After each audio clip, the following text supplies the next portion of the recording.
Dans cet exercice, le 243, donc un Minpong de 2017, on s'intéresse à trouver un sous-espace vectoriel de Mn de R composé uniquement de matrices diagonalisables et de dimension maximale, donc la plus grande possible. Donc pour ça, on commence par vous poser en première question quel sous-espace vectoriel connaissez-vous de Mn de R composé uniquement de matrices diagonalisables. Donc on peut penser en utilisant le théorème spectral à Sn, qui est l'ensemble des matrices symétriques réelles de Mn de R. Donc on sait, le théorème spectral nous dit que toutes les matrices de Sn sont diagonalisables.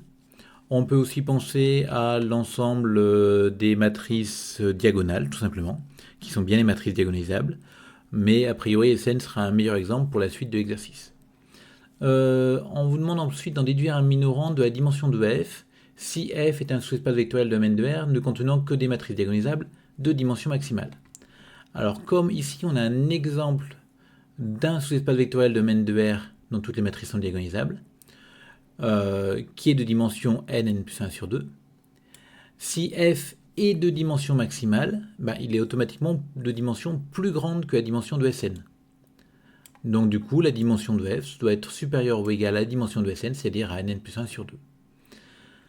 Enfin, on vous demande de déterminer la dimension maximale d'un sous-espace vectoriel f de Mn de R qui ne contient que des matrices diagonalisables.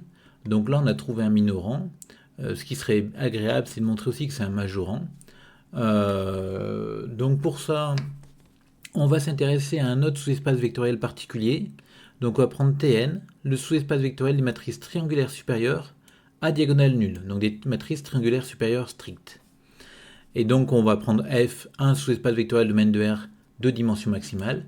Alors il est important de noter qu'un tel sous-espace vectoriel va exister, parce que si on prend les dimensions de ces espaces vectoriels qui ne contiennent que des matrices diagonalisables, c'est un ensemble qui est fini non vide, donc il admet un plus grand élément. Et pour ce plus grand élément, on va prendre f, un des sous-espaces vectoriels qui réalise ce maximum. Donc on va Tn l'ensemble des matrices triangulaires supérieures strictes, et supposons qu'on prenne A appartenant à la fois à f et Tn. Alors A est diagonalisable, et A est triangulaire supérieur, strict.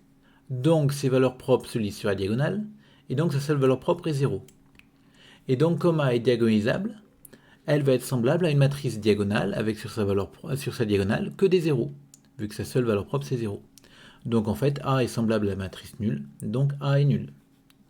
Donc on vient de démontrer que mon sous-espace vectoriel f et Tn sont en somme directe.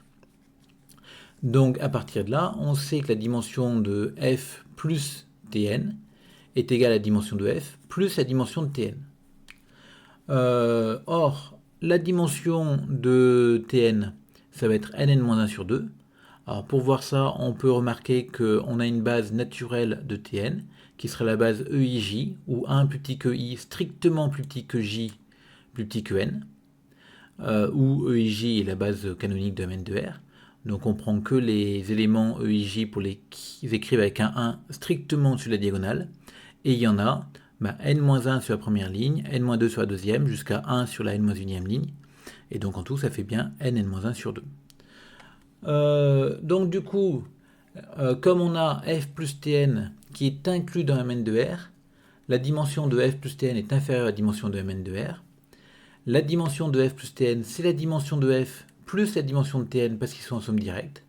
Et en passant la dimension de tn de l'autre côté, on obtient que la dimension de f est plus petite que la dimension de Mn de R moins la dimension de tn, c'est-à-dire nn plus 1 sur 2. Donc on a prouvé que la dimension maximale d'un sous-espace vectoriel ne contenant que des matrices diagonalisables, c'est nn plus 1 sur 2. D'un autre côté, c'est au moins nn plus 1 sur 2 parce qu'on a trouvé un sous-espace vectoriel de dimension nn plus 1 sur 2 composé que de matrices diagonalisables. Donc finalement, la dimension maximale d'un sous-espace vectoriel ne contenant que des matrices diagonalisables, c'est nn plus 1 sur 2. Et en plus, on en a trouvé un qui réalise ce maximum, c'est Sn. Alors, ici, juste une remarque, on a choisi de montrer que f et Tn étaient en somme directe. On aurait pu faire le même travail, même si c'est un peu plus long et un peu plus technique, avec f et An, qui est l'ensemble des matrices antisymétriques réelles, ici de taille n.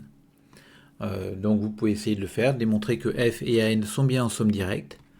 Puis vous utiliserez la même majoration à la fin. Vous aurez la même majoration à la fin, parce que la dimension de n, c'est du cours, c'est nn-1 sur 2. Donc comme la dimension de Tn.